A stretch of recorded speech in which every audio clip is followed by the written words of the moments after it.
Social Science with Anand welcomes you. Now, this is class 10, chapter number 2, sectors of the Indian economy. You might have learned in the last classes 8th, 9th about the primary sector, secondary sector, and tertiary sector.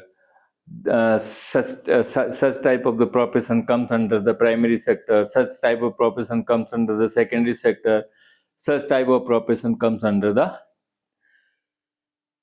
Territory sector कि economy के जो है ये कार्य economic कार्य primary sector में agriculture आते हैं। एग्रीकल्चर के अलावा जो ज़मीन से निकली हुई चीज़ जैसे माइंस वगैरह वो आता है। इसके अलावा एग्रीकल्चर, माइंस एंड क्वेरीज वगैरह ये चीज़ें आपकी किस में आती है? प्राइमरी सेक्टर के अंदर। और ऐसे कार्य जो फाइनल गुड्स को इंगित करते हैं, यानी कोई चीज़ मैन्युफैक्चरिंग हो रही है, कहाँ से? प्राइमरी सेक्टर से क्या लिया हमने? कच्चा माल। और हमने इसको सेकेंडरी सेक्टर इंडस्ट्रीज के अंदर जाके उसका फाइनल प्रोडक्ट बनाया, that is called the secondary sector. Secondary sector में जितने भी इंडस्ट्रियलिस्ट है, वर्कर्स हैं, they comes under the category of secondary sector. इसके बाद टेरिटरी सेक्टर। टेरिटरी सेक्टर में आपकी ट्रांसपोर्टेशन के अलावा जितने भी सर्विसेज हैं, all type of the services, teachers, doctor, engineer, shopkeeper, यहाँ तक कि जो हट ठेला चलाता वो vendor, they all comes under the category of territory sector. Now it is one of the very important, these sectors of the Indian economy is one of the important chapter to discuss, because we are going to become one of the strongest economy in the world. We want to reach up to the third stage of the economy, and for that what should we do? In which sector we should give more attention? कौन से sector में हमको ज्यादा attention करना है, इसके बारे में डिस्कस करेंगे। इसके बारे में डिस्कशन करना जरूरी इसलिए भी है कि आज से जिस समय देश आजाद हुआ उसके पहले से हमारा जो है देश कृषि प्रधान देश रहा है। जब कृषि प्रधान देश कहते हैं तो दिमाग में ये बात आती है कि हमारा प्राइमरी सेक्टर स्ट्रांग होना चाहिए, जीडीपी उसकी मजबूत होनी चाहिए, because most of the people are engage in primary sector. ज्यादातर एम्प्लॉयमेंट जो है प्राइमरी सेक्टर के अंदर ही। लेकिन ऐसा कभी नहीं हो पाया, यहाँ तक कि जब कंपनी रूल था, जब ब्रिटिशर्स का रूल था, तब से लेके अभी तक ऐसा कभी नहीं हो पाया कि हम प्राइमरी सेक्टर को सेक्टर को जीडीपी को स्ट्रॉन्ग किया हो या एम्प्लॉयमेंट जनरेट किया हो। In what way we can generate the employment, we would like to discuss in this chapter.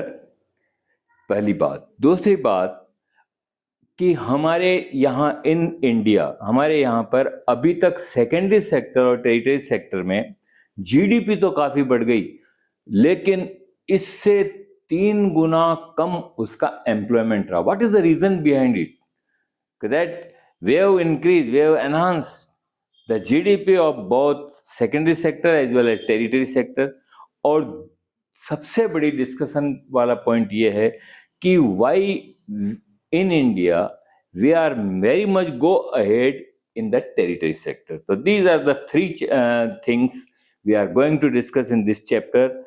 कि पहली बात कि हम प्राइमरी सेक्टर को स्ट्रॉन्ग करने के लिए क्या गवर्नमेंट को करना चाहिए या हमारा क्या दायित्व बनता है एज ए पब्लिक। और दूसरी बात कि सेकेंडरी सेक्टर और टेरिटरी सेक्टर के अंदर भी जीडीपी के साथ साथ एम्प्लॉयमेंट बढ़ाने के लिए अपन क्या कुछ कर सकते हैं। Primary sector, agriculture, crops, dairy, mineral, fishing, forestry. These all economic things comes under the primary sector, and in the secondary sector, industrial sector, manufacturing of cloth, vehicles, and many other finishing goods, they come under the secondary sector. And in the territory sector, transportation, trade, storage, communication, banking, teacher, doctor, washerman, barber, cobbler, lawyer, and accounting work, IT and software, all these services come under the territory sector. अब यहां पे एक बात प्रश्न उठता है कि primary sector में अभी तक स्थिति अच्छी क्यों नहीं हो पाई।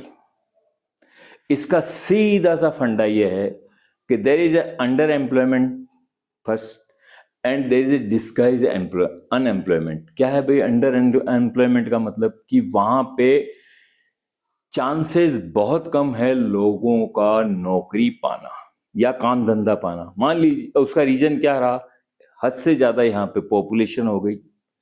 अभी जितने भी यूनिट्स हैं, जितने भी एकांकी परिवार है, उसके पास ज्यादातर कितने 2 से 10 हेक्टर उनके हेक्टर जो है जमीन उनके हिस्से में आई। जब 2 से 10 हेक्टर होगी और मेंबर हो गए 5 मान लीजिए, तो how they cope with the situation, क्योंकि इतने सी जमीन छोटा जो टुकड़ा है उसमें तो खाली 2 ही आदमी अगर वर्क करे तो ही बहुत है। तो इसमें ऐसा समझाया गया है, मान लीजिए एक किसी का घर है किसी परिवार का, उसके अंदर जो है 5 व्यक्ति हैं लेकिन 2 ही एंगेज हो सकते हैं। कहाँ पे? क्योंकि जो फील्ड में काम चल रहा है उसमें इतने ही व्यक्ति काम कर सकते हैं, इसके अलावा फालतू बैठना पड़ेगा। और जो फालतू हुए वो कहलाएंगे डिस्गाइज अनएम्प्लॉयमेंट, यानी छुपा हुआ अनएम्प्लॉयमेंट। कह तो देंगे वो, oh we are busy in the agriculture, but actually there is no work in their the household agriculture land, so that we have to say that as there is a work for the 2 person only, 3 person have to sit idle, या फिर दुनिया को बेवकूफ बनाने के लिए ऐसा कहना पड़ेगा कि भाई हम मेरे पास हम हमारे घर का ही काम कर रहे हैं। तो वो अपनी इनकम कैसे जनरेट करें? Either to do the work in other agriculture farm, मान लीजिए गांव में किसी के बड़ा फार्म हाउस है, वहां जाके काम करे तो एक एंगेज वहां हो गया। और अगर कोई फैक्ट्री वगैरह या सेकेंडरी सेक्टर की कोई चीज गांव में खुली है तो वहां जाके अगर एक आदमी वहां पे जाके काम करने लग जाए तो कहेंगे कि 2 वहां एंगेज हो गए। अब एक और रहा, एक वर्क, एक जो है मान लीजिए घर का फिर दूसरा काम अगर संभालता है, तो इस तरह से डिस्गाइज एम्प्लॉयमेंट कम हो सकता है और इनकम भी जनरेट हो सकती है, या वो डेयरी का काम वगैरह शुरू कर सकता है। तो कहने का मतलब ये है कि प्राइमरी सेक्टर के अंदर due to the under employment और disguised employment, out of the 5 members 3 have to sit idle or they have to seek the work, उनको काम ढूंढना पड़ेगा किसी और जगह पे। इसके कारण प्राइमरी सेक्टर के अंदर अभी तक जीडीपी स्ट्रांग नहीं हो पाई है।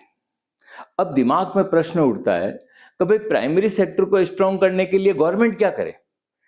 यहाँ पे अपनी बुक में भी एक उदाहरण दिया गया है। मान लीजिए एक किसी का एग्रीकल्चर लैंड है, वो लेडी कहती है कि उसको जाकर के कहा गया भाई आप कैसे और अपनी उपज को बढ़ा सकते हैं, how we can you can increase the crop. वो कहेगा साहब मेरे यहाँ पे अगर कुआं खुद जाता है, इफ डिग द वेल, तो गवर्नमेंट अगर कुआं खोद देती है, इरिगेशन फैसिलिटी हो जाती है, तो जिस जगह सिर्फ खरीफ की फसल होती थी, बरसात के टाइम वाली फसल होती थी, अब रबी की फसल भी हो सकती है। और जो 3 व्यक्ति फालतू बैठे हुए हैं, डिस्गाइज अनएम्प्लॉयमेंट के शिकार थे, दे में एंगेज विद 2 अदर पर्सन, 2 के साथ वो लग सकते हैं, क्योंकि क्रॉप बढ़ गई उनकी। क्रॉप पहले एक थी, अब डबल हो गई। दूसरी बात फिर गवर्नमेंट को अपन ये कह सकते हैं, ये एक सवाल इस तरह का आ सकता है, suppose you are a block development officer, how will you will increase the facility in the village for enhancing the GDP of this primary sector, कि प्राइमरी सेक्टर का जीडीपी बढ़ाने के लिए आप कैसे योगदान दे सकते हैं। तो इसमें पहली क्या बात आ गई कि जिसके यहाँ पे अगर मान लीजिए छोटा लैंड भी है एग्रीकल्चर, उसको लोन दिया जा सकता है कुआं वगैरह खोदने का, so that government should provide him the loan for digging the well so that he or she can increase the crop उनका बढ़ सकता है। दूसरी बात, मान लीजिए कि गांवों तक अगर पक्की सड़क बन जाती है, रोड बन जाती है, तो वहां पे मिनी ट्रक आ जाएगा। मिनी ट्रक आने के बाद जो भी उनकी हार्वेस्टिंग होती है, वीट पल्सेस वगैरह जो भी होते हैं, तो डायरेक्ट खेत से ही खरीद करके वो ले जा सकते हैं। तो दूसरी फैसिलिटी क्या हो गई कि रोड वगैरह दूसरी मजबूत हो गई। तीसरी बात, मान लीजिए कि किसी ऐसे एरिया के अंदर जहाँ पे पल्सेस ज़्यादा होती है, जैसे अरहर हुई और दूसरी दालें वगैरह होती है, तो आसपास के गांव में जो है अगर वहाँ पे दाल मिल अगर खुल जाती है, तो many person who are landless, जिसके पास ज़मीन नहीं है, they may be engage in that very dal मिल।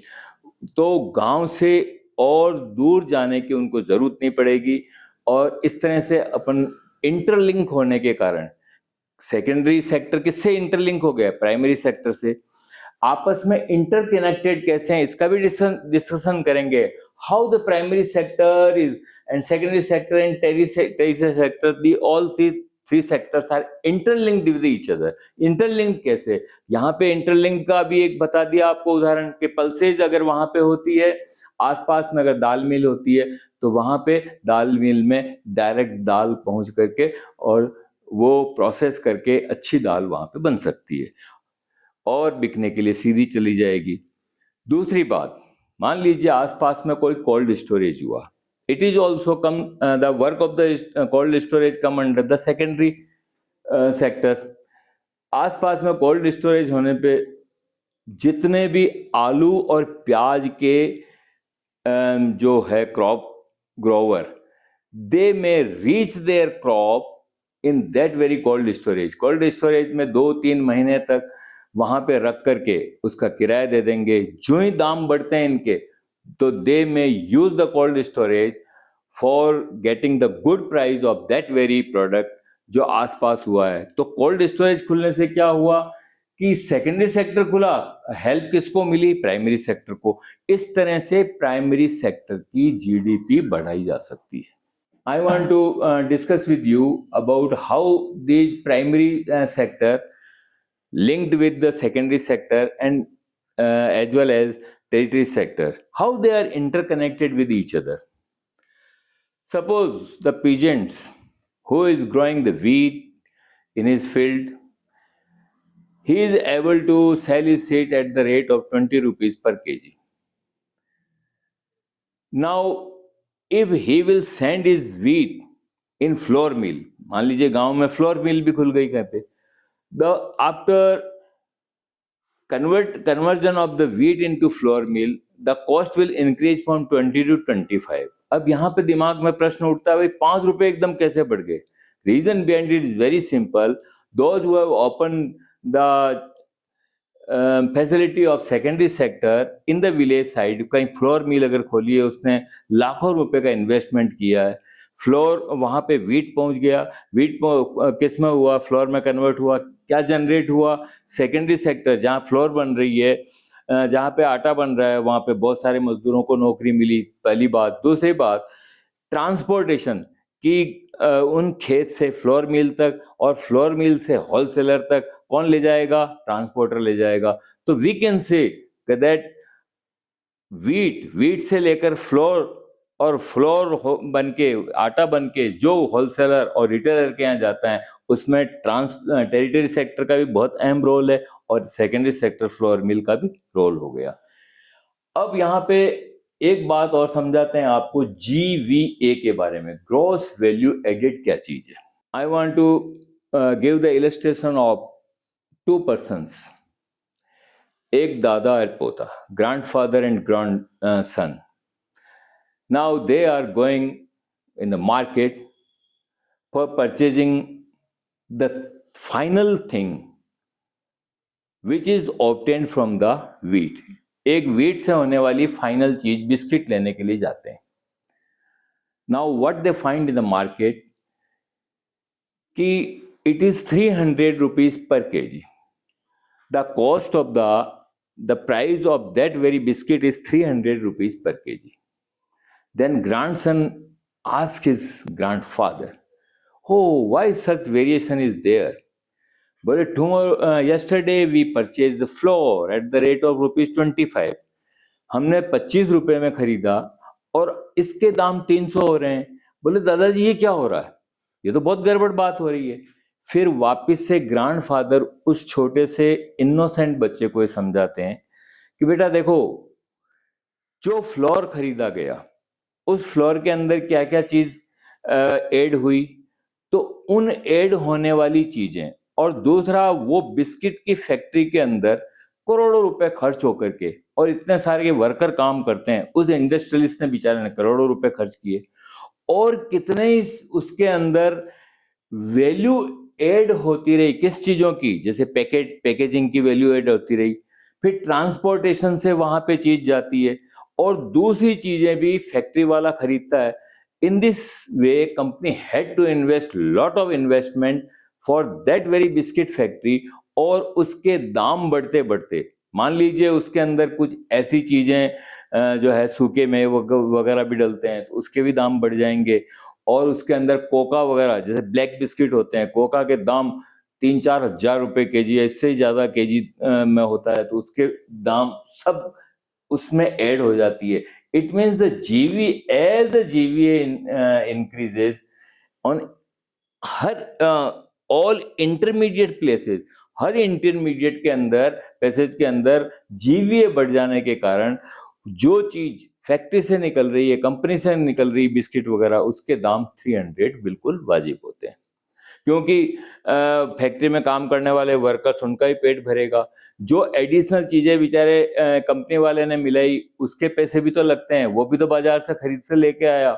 और इसके अलावा जितना भी ट्रांसपोर्टेशन का वर्क है, एडवर्टाइजमेंट का वर्क है, पैकेजिंग का वर्क है, मान लीजिए पैकेजिंग के लिए भी उसको पैसा देना पड़ा होगा, एडवर्टाइजमेंट के लिए भी करोड़ों रुपए देने पड़ जाते हैं. तो ये सब वैल्यू एडेड होने के कारण, ग्रॉस वैल्यू एड होने के कारण जो है उसकी जीडीपी बढ़ गई और साथ में जीवीए भी बढ़ गया. Now this major is the contribution of the 3 sector, और तीनों सेक्टर्स का रोल हो गया. Now agriculture labour are generally landless laborers but often face underemployment disguised employment. They become seasonal laborers. This has been discussed earlier कि किस तरह से underemployment हुआ, disguised unemployment हुआ. Now I would like to discuss about the seasonal laborers. Who called the seasonal labor? अभी आपको story बताई कि 5 व्यक्ति थे, 3 खाली बैठे हैं, उसमें से एक बड़े फार्म हाउस पे जाता है कि साहब I want to seek the job because I am free, I want to generate income for my home, from my pocket I want to generate income, आप मेरे को नौकर रखिए. क्या कहेगा भाई फार्म हाउस वाला कि भाई देखो हम 2-3 कामों के लिए कि आपको नौकर रख सकते हैं. जिस समय छोटी पौध होती है तो उसके अंदर खपतवार होती है, जिसको वीड आउट बोलते हैं, जो जंगली पौधे उनको हटाने का काम, या फिर हार्वेस्टिंग के टाइम तुमको काम लिया जाएगा. और अगर बेचारे बीमार पड़ गए पौधे तो पेस्टिसाइड वगैरह छिड़कने के लिए भी हम तुमको बुला सकते हैं. तो कहने का मतलब that fellow is getting the job but he will be called the seasonal labour. सिर्फ 2 या 3 काम के लिए पूरे साल भर तक उसको काम नहीं मिलेगा. This is the reason agriculture have to lead the life as a seasonal labour. Now workers who earlier worked in farm houses began to work in factories.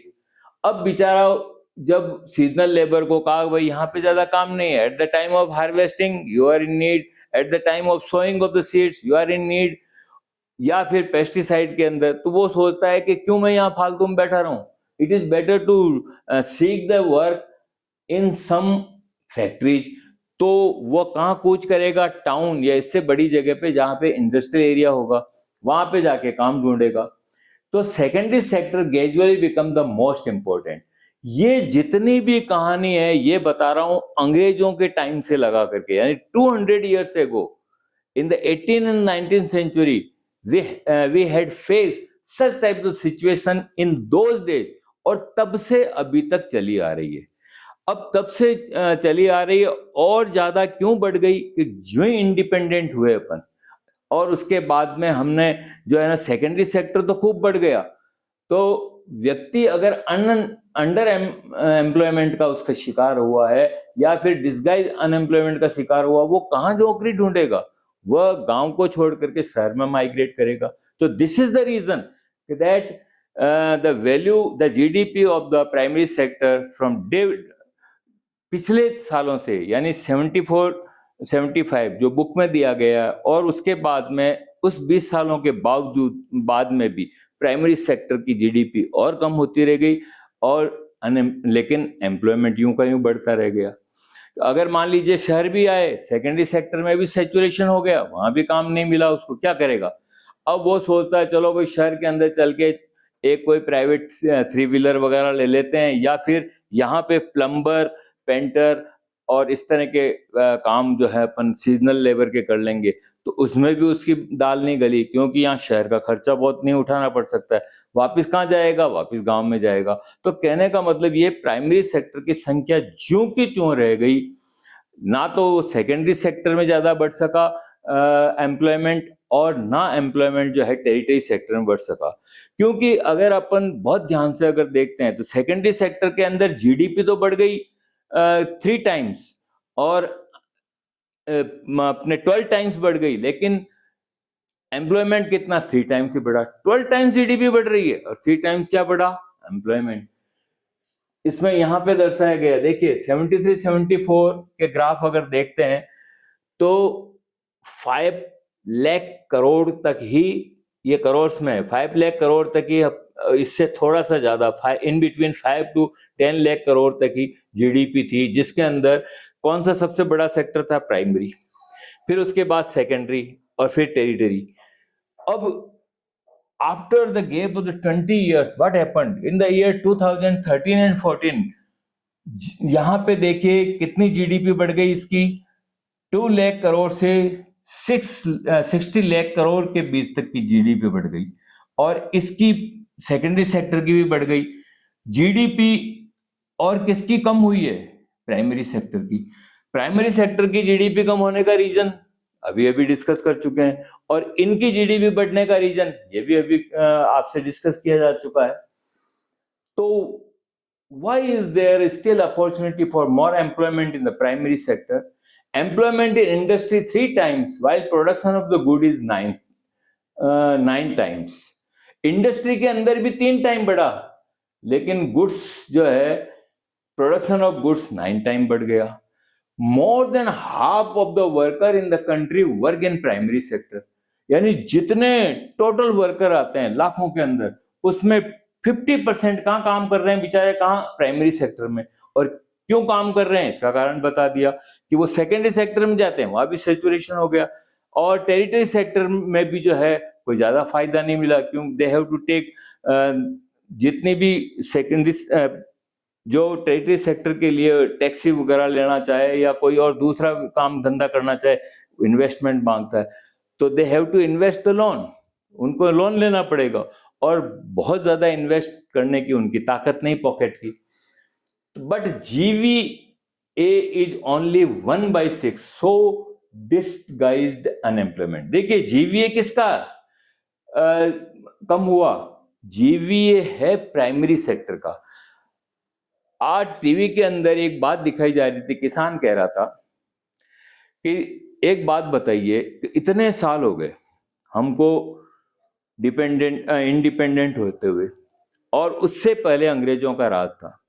किसान बेचारा हार्वेस्टिंग के टाइम वो 20 रुपए किलो, आज की तारीख में 20 रुपए किलो, और आज से 50 साल पहले, 60 साल पहले 2 रुपए से 3 रुपए किलो अपना गेहूं बेच सकता था। क्योंकि हार्वेस्टिंग के टाइम में उसको इससे ज्यादा मिलता ही नहीं है। लेकिन जो गेहूं से दलिया बना रहा है, यानी सेकेंडरी सेक्टर वाला काम कर रहा है, वो तो पैसा कमा रहा है, क्योंकि वहां पे उसकी कीमत के ऊपर क्या नहीं है, कंट्रोल नहीं है। लेकिन यहां पे तो कंट्रोल है। यहां पे जो प्रिवेलिंग आपका है बाजार के अंदर, जो बिक रहा, हार्वेस्टिंग के टाइम में ज्यादातर देखना जितने भी इकोनॉमिक डिप्रेशन आए उसके अंदर सबसे ज्यादा किसान मारा गया। Eight the time of harvesting एकदम से फॉल डाउन हो जाता है क्या, इसके दाम, क्योंकि हार्वेस्टिंग के टाइम में और उनके पास में कोई भी गोदान वगैरह रखने के लिए नहीं है कि अपनी चीजों को वो रख सके, दालों को और इनको अगर रखते हैं तो उनको रखने के लिए गोदाम चाहिए या फिर दवाइयाँ वगैरह चाहिए। तो उनको क्या करना पड़ता है, औने पौने दाम के अंदर अपनी चीजों को बेचना पड़ता है। इसके कारण जीवीए तो 1/6 रह गया और जीडीपी भी कम रह गया। तो जीवीए मेजर्स, अब जीवीए और जीडीपी दोनों के अंदर अब कोई ज्यादा डिफरेंस नहीं है, लेकिन ये आपकी 10th के अंदर कोर्स नहीं। What is the difference between GD and GD, बस इतना समझ लीजिए कि जिसकी ज्यादा बिक्री होती है, जिसमें ज्यादा प्रोडक्शन होता है, ज्यादा पैसा रोटेट होता है, उसका जीडीपी अच्छा होगा, जीवीए भी अच्छा होगा, और दोनों बढ़े हुए रहेंगे। किसके बढ़े हैं अभी, टेरिटरी सेक्टर के, सेकेंडरी सेक्टर के। किसके कम है, प्राइमरी सेक्टर के, और उसका रीजन आपको बताया जा चुका है। अब rising importance of the territory sector in production. अब दिमाग में प्रश्न उठता है कि भाई अपन कह रहे हैं कि जीडीपी इतना बढ़ गया, इतना बढ़ गया, क्यों बढ़ा GDP? There is a need of hospital, educational institute, police, court, panchayat, government, banks, defence, municipal corporation. और नई चीज क्या हुई, tourism, online shopping, private school, private hospital, इतने सारे ऑर्गेनाइजेशन बढ़ने के कारण बट नेचुरल है सर्विसेज वाले ज्यादा बढ़ गए, टेरिटरी सेक्टर ज्यादा बढ़ गया। अब मान लीजिए हॉस्पिटल है, तो जितने पैसे वाले हैं वो प्राइवेट हॉस्पिटल में जाना चाहेंगे। तो हर शहर के अंदर आपको जयपुर में कम से कम 500 से 1000 तक प्राइवेट हॉस्पिटल मिल जाएंगे। फिर प्राइवेट स्कूल की कोई सीमा नहीं है, क्योंकि जितने भी, ये एक चलन सा चला जा रहा है, बोले गवर्नमेंट स्कूल में बच्चों को नहीं पढ़ाएंगे, वहां भविष्य अच्छा नहीं होता। बोले कहाँ पढ़ाएंगे, बोले हम प्राइवेट स्कूल में पढ़ाएंगे। लेकिन जब न्यूज देखते हैं कि इधर उधर देखिए आप किस तरह से बच्चे वहां पे आत्महत्या कर रहे हैं, जब सोचते हैं कि यार प्राइवेट स्कूल भी ठीक नहीं है, लेकिन उनके पास चारा ही यही है, they have the only alternative to seek admission for the children in private schools. फिर ऑनलाइन शॉपिंग अभी अभी नई चीज चली है ये। टूरिज्म, मान लीजिए ऐसे ही राजस्थान या मध्य प्रदेश या किसी दूसरी जगह पे या तो पिलग्रिमेज होगी, यूपी वगैरह के अंदर तो पिलग्रिमेज है, और उत्तराखंड के अंदर भी पिलग्रिमेज। लेकिन राजस्थान वगैरह के अंदर हिस्टोरिकल प्लेस है, यहाँ पे टूरिज्म का बहुत ज्यादा चांसेस है। तो बट नेचुरल है, जितने भी ये चीजें हैं इकोनॉमिक, जितनी भी नई चीजें हैं वो सब आपकी किस में आती है, टेरिटरी सेक्टर के अंदर। यहाँ पे ये बताया गया है, यहाँ पे देखिए टेरिटरी सेक्टर छोटा, सेकेंडरी सेक्टर छोटा, और ये प्राइमरी सेक्टर सबसे बड़ा। ये है एम्प्लॉयमेंट का, कि एम्प्लॉयमेंट इनमें ज्यादा है।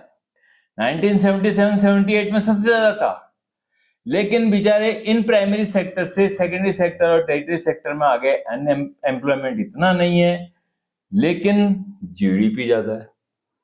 तो किसी भी कंट्री के अंदर अगर एम्प्लॉयमेंट ज्यादा नहीं होता और जीडीपी ज्यादा होती है, तो वो भी अच्छी डेवलप्ड कंट्री, इकोनॉमिक कंट्री नहीं कहलाई जा सकती है।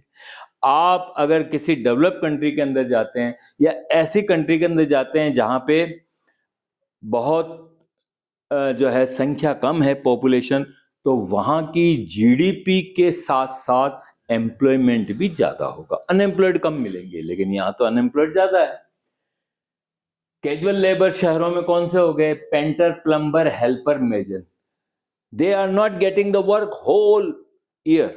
कभी भी देख लेना आप, आप चौकटी यानी चौराहे पे जाते हैं, on the square when you go, कि यहाँ पे साहब मजदूर मिल जाएंगे, तो बेचारे पेंटर, प्लम्बर, हेल्पर और मेजर वहां पे बैठे रहते हैं। They are getting the job for 15 to 20 days, 15 से 20 दिन जिसको मिल जाता है समझ लीजिए तो बहुत ज्यादा अच्छा जो है मेजन तकदीर वाला है हेल्पर या मेजन जिसको काम मिलता है। दूसरी बात, अगर मान लीजिए एक मेजन है और साथ में 5-7 हेल्पर ले गया, किसी घर का काम चला, घर वाले ने कह दिया ओ शानदार बिल्डिंग बनेगी, 2-3 मंजिल बनाएंगे, और अपने घर पे सूचना देता है वो, हाँ तुम चिंता मत करना, मेरे को ऐसा काम मिला है जहां पे 2-3 मंजिल बनने वाली है। अब मान लीजिए 5-7 दिन बाद ही वो कह दिया मेरा तो लोन ही पास नहीं हुआ, now I can not engage you. अब उनको बेचारों को 5-7 दिन बाद ही उनको काम छोड़ना पड़ता है। तो कहने का मतलब कितना इनसिक्योर है, they are not, their profession is not running in a secure stage. उनको जहां मिलने वाला था 2-3 महीने का, 4 महीने का, साल भर का काम, और कितना मिला। और अगर मान लीजिए जहां पे बड़ी बड़ी बिल्डिंग बनती है, कॉन्ट्रैक्टर बीच में होता है और कॉन्ट्रैक्टर ले गया, कॉन्ट्रैक्टर क्या करता है, उसको पहले तो उसकी जो है जहां पे खुले रूप में फ्रीलांस होकर के और किसी बिल्डिंग में काम कर रहा, वहां पे तो उसको अच्छा पैसा मिल रहा है, लेकिन कॉन्ट्रैक्टर बीच में होने के कारण पैसा भी कम मिलेगा और कोई गारंटी नहीं कॉन्ट्रैक्टर उसको टाइम से पैसा दे। लंबा एम्प्लॉयमेंट, इनसिक्योरिटी पैसे की, छोटा एम्प्लॉयमेंट, इनसिक्योरिटी हर तरह की, पैसा अच्छा है तो इनसिक्योर है जॉब। ये हालत इन लोगों की होती है कैजुअल लेबर की। अब setting up of dal mill, flour mill, cold storage for potato, onion already been discuss by me, कि गांव के अंदर प्राइमरी सेक्टर के हेल्प के लिए इन चीजों को, अगर सेकेंडरी सेक्टर वाली चीजों को अगर खोलते हैं तो वहां पे एम्प्लॉयमेंट जनरेट होगा। They need not to come to the city for seeking the job. अब आपको यह भी बता दिया गया है कि गांवों के अंदर एम्प्लॉयमेंट बढ़ाने के लिए क्या चीजें करनी चाहिए। अब यहां पे दिमाग में एक बात और उठती है, मान लीजिए गवर्नमेंट चाहती है कि चलो हम और जनरेट करें, तो 2 सेक्टर ऐसे होते हैं, हेल्थ का सेक्टर और एक दूसरा एजुकेशनल। 51% अनएम्प्लॉयड है। अरे भाई उनको शाम को पढ़ाने के लिए आप स्कूल खोल दो, खुले हैं ऐसे कि चलो ये दिन को नहीं पढ़ सकते हैं शाम को, और जो जवानी के अंदर पढ़ना चाह रहे हैं, निरक्षर से अक्सर इलिटरेट से लिटरेट होना चाह रहे हैं, उनके लिए अलग सी व्यवस्था हो, तो वहां पे जनरेट क्या हो गया ये। और दूसरा हेल्थ के अंदर, health and medical and health के अंदर बहुत सारा एम्प्लॉयमेंट जनरेट हो सकता है। पहले से हुआ है, पहले एएनएम तक लास्ट पहुंच थी, अब एएनएम के बाद में जो है आशा सहयोगिनी और छोटे बच्चों को रखने वाले जो 0 से 5 ईयर्स तक के बच्चे, वहां पे आंगनबाड़ी के अंदर आंगनबाड़ी वर्कर वगैरह, पहले से ज्यादा एम्प्लॉयमेंट जनरेट हुआ है। लेकिन अभी तक काफी कुछ हमको एम्प्लॉयमेंट बढ़ाना है। जब 2005 के अंदर गवर्नमेंट थी अपने कांग्रेस की, मनमोहन सिंह थे prime minister, he is one of the scholar personality, माना हुआ वर्ल्ड का इकोनॉमिस्ट है। He has worked in the UNO also, इन्होंने यूएनओ के अंदर भी काम किया है, वर्ल्ड बैंक में भी काम किया है। इनको ऐसा कहा गया, पार्लियामेंटेरियन ने कहा कि बहुत सारा माइग्रेट हो रहे हैं, मेनी पीपल आर माइग्रेटिंग, आपको एक शॉर्ट टर्म प्लान ऐसा करो, शॉर्ट टर्म मेजर्स लो जिससे कि एम्प्लॉयमेंट बढ़ सके। तो इन्होंने अपनी तरफ से राय दी कि भाई एक काम करते हैं, अपन Mahatma Gandhi national rural employment guarantee act 2004, MNREGA 2005 ये शुरू कर देते हैं। क्या है इसमें, सबसे पहले इन्होंने 625 गांवों का चयन किया। They have selected 650 villages and what type the employment has been started there, कि भाई गांव के डेवलपमेंट के लिए, जैसे मिट्टी खोदना है, रोड है, एनीकट है, और भी दूसरे कितने ही गांव के डेवलपमेंट के लिए प्लान वहां पे कार्य शुरू कर दीजिए। और अगर मान लीजिए कोई ऐसा छोटा सा गांव है कि वहां पे 80 डेज तक तो काम हुआ, लेकिन 100 डेज तक का टारगेट रखा था, 80 डेज तक ही हुआ, लेकिन जितने भी वर्कर हैं उनको 100 डेज का पैसा मिलेगा, 10,000 फिक्स हो गए। तो इससे क्या कि माइग्रेट होने वाले गांवों से माइग्रेट होकर एज ए कैजुअल लेबर बेचारे अपनी दुर्दशा करने के लिए शहर आते हैं, वो आना रुक गए। दूसरी बात कि हर घर के अंदर मान लीजिए एक घर के अंदर 3 से 5 लोग हैं, अब उनके मर्द वो तो जाके शहर काम कर रहे हैं एज ए कैजुअल लेबर या फैक्ट्री के अंदर अपनी किस्मत के हिसाब से मान लीजिए अच्छा जॉब भी कर रहे हैं। अब औरत सोचे यार मैं भी इकोनॉमिकली ठीक हूं, तो हर घर से एक मेंबर, चाहे वो लेडी हो चाहे वृद्ध हो, उनको काम देगा कौन? मनरेगा। वहां पे गांव के अंदर या इस तरह के रूल्स एंड रेगुलेशन नॉर्म्स हो गए कि फ्रॉम द एवरी यूनिट, एक यूनिट, वहां एक जने को एम्प्लॉयमेंट मिलेगा, चाहे वहां आदमी नहीं है तो औरत को मिलेगा। मान लीजिए औरत आदमी दोनों नहीं है, कोई बूढ़े ही रह गए वहां पे, उन बूढ़ों को ही मिल जाएगा।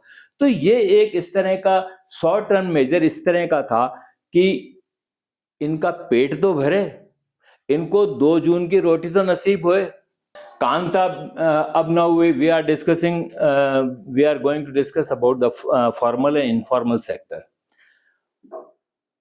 What formal sector says, if any person who get the job in such type of the organization where working hour is 8 hours, paid holidays, there is a provision of paid holidays, यानी holiday है, Sunday है, उस दिन भी पैसा मिलेगा और अच्छा पैसा मिलेगा, उनको पीएफ ग्रेच्युटी वगैरह मिलेगी। इसके अलावा मैटरनिटी, अगर कोई लेडी काम कर रही है बैंक या कोई ऐसी ऑर्गेनाइज सेक्टर के अंदर, फॉर्मल सेक्टर के अंदर, तो उसको मैटरनिटी बेनिफिट भी मिलेगा। जितने भी गवर्नमेंट सर्विसेज में, इसीलिए गवर्नमेंट सर्विसेज के लिए इतने ज्यादा लाखों लोग अप्लाई करते हैं, क्योंकि ये सब फैसिलिटी वहां पे, बैंक एम्प्लॉय के लिए भी ये फैसिलिटी है। अब एक बेचारा किस्मत का मारा जो फॉर्मल सेक्टर के अंदर एब्जॉर्ब नहीं हो सका, he could not seek the job in the formal sector, वो क्या करेगा? इनफॉर्मल सेक्टर, किसी दुकानदार के यहाँ कहेगा भाई आपके यहाँ काम दे दो, ठीक है बेटा काम कर ले। अब तेरे को एक तो पहले बात बता देते हैं, कोई वीकेंड में सप्ताह में कोई छुट्टी नहीं मिलेगी। दूसरी 12 घंटा काम करना पड़ेगा, तो वहां पे वर्किंग आवर्स बढ़ गए, कोई छुट्टी नहीं मिली। दूसरा, मान लीजिए उसका काम ज्यादा पसंद नहीं आया, 2-4 दिन की छुट्टी ले ली घर में काम के कारण, उसको कह दिया भाई कल से मत आना तू। इनफॉर्मल सेक्टर का इनसिक्योर होता है जॉब, पैसा भी कम, इज्जत कम, हर हिसाब से नुकसान ही नुकसान है, और गवर्नमेंट भी कुछ नहीं कर सकती है। कौन दुकानों में जा करके जो इंस्पेक्टर वगैरह जा करके कहेगा कि भाई तुम इसको एक सप्ताह में 1 दिन की छुट्टी दे रहे हो नहीं दे रहे हो? कोई व्यवस्था नहीं है, और इस तरह से एक्सप्लॉइटेशन होता है इनफॉर्मल सेक्टर में, और फॉर्मल जो जॉब है उसके अंदर कोई ऐसा नहीं होता है। अब यहां पे प्रश्न ये उठता है कि भाई कुछ भी हो, ऐसे बेचारे लोग जो इनफॉर्मल सेक्टर के अंदर काम करते हैं, इनफॉर्मल टाइप ऑफ जॉब करते हैं, इन लोगों को प्रोटेक्ट करने के लिए गवर्नमेंट क्या स्टेप उठा रही है? तो इन्होंने, गवर्नमेंट ने कहा भाई चलो ऐसे वर्कशॉप है जहां 7-8 लोग काम कर रहे हैं, 7-8 से मान लीजिए 10 हो गए, तो वहां पे factory act, minimum wage act, payment of gratuity act, paid leave, PF gratuity, इस तरह का प्रोविजन होगा। तो जितनी भी ये वर्कशॉप वाले ये क्या करते हैं, मान लीजिए 15 इनके जो है वर्कर हो गए, तो एक वर्कशॉप का 2 वर्कशॉप कर देंगे, 8 वहां जाएंगे, 7 आएंगे। चलो अभी तक हमारे ऊपर ये कानून नहीं लगेगा भाई, जब तक ये कानून नहीं लगता है तो फॉर्मल सेक्टर में नहीं आएंगे, इनफॉर्मल में रहेंगे वो। इस तरह से वहां पर भी इनका प्रोटेक्शन नहीं हो पाता है। तो how to protect worker in unorganised sector? Organised sector का तो इतने सारे एक्ट वगैरह इसको प्रोटेक्ट कर रहे हैं, लेकिन अनऑर्गेनाइज सेक्टर के लिए इनको जो है वर्कर का क्या करें हम? अनऑर्गेनाइज सेक्टर के लिए गवर्नमेंट कई बार पॉलिसीज निकालती है। जैसे आपने देखा होगा बांग्लादेश के अंदर एक जिसको कि नोबेल प्राइज मिला, उसने एक नई तरीका निकाला था कि up to 50,000 we will give the loan to all these those fellow who want to start the tiny business. छोटा बिजनेस कोई शुरू करना चाह रहा है, हम उसको इतना पैसा देंगे, खासकर लेडीज को पहले देंगे। तो अगर मान लीजिए लेडीज कोई भी फीमेल जो है पैसा लेती है 50,000, उनको गारंटी होती है भाई चुका देगी ये, और इनका धंधा भी चल पड़ेगा। तो इस तरह से अनऑर्गेनाइज सेक्टर वालों का प्रोटेक्शन गवर्नमेंट कभी कभार कर लेती है। या फिर इन लोगों को जो राशन वगैरह बनता है, राशन कार्ड, वो कैसा बनता है जिसके अंदर कम पैसों से इनको गेहूं और दूसरी चीज दी जा सकती है। अब लास्ट इसका डिस्कशन है आपका public and private sector. Public sector किसे कहेंगे? Private public sector means those industries run by the government are called public sector, and those industries which is run by the private, when any industrialist, that is called the private sector. Tata, Ambani, Adani जितने भी हैं ये सब private sector के अंदर आते हैं। तो प्राइमरी पब्लिक सेक्टर का क्या ध्येय होता है? इनका एक्सप्लॉइटेशन का नहीं होता है। वर्किंग आवर भी जो है फिक्स ज्यादा नहीं होते, 8 आवर्स से ज्यादा काम नहीं लेते हैं। दूसरा, इनकी सिक्योरिटी भी पूरी रहती है। कई बार आपने सुना होगा कि अभी ये कंपनी गूगल वगैरह ये निकाल रहे हैं, अमेजॉन कितने को रिट्रेंच कर रहे हैं। रिट्रेंचमेंट मतलब इनको एम्प्लॉयज को निकालना।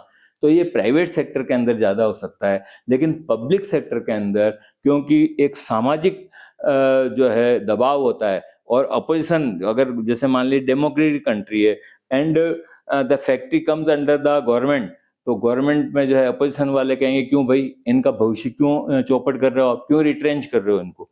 तो इस तरह के दबाव रहने के कारण डेमोक्रेटिक कंट्री के अंदर पब्लिक सेक्टर के अंदर सिक्योरिटी ज्यादा रहती है, प्राइवेट में कोई सिक्योरिटी नहीं रहती है।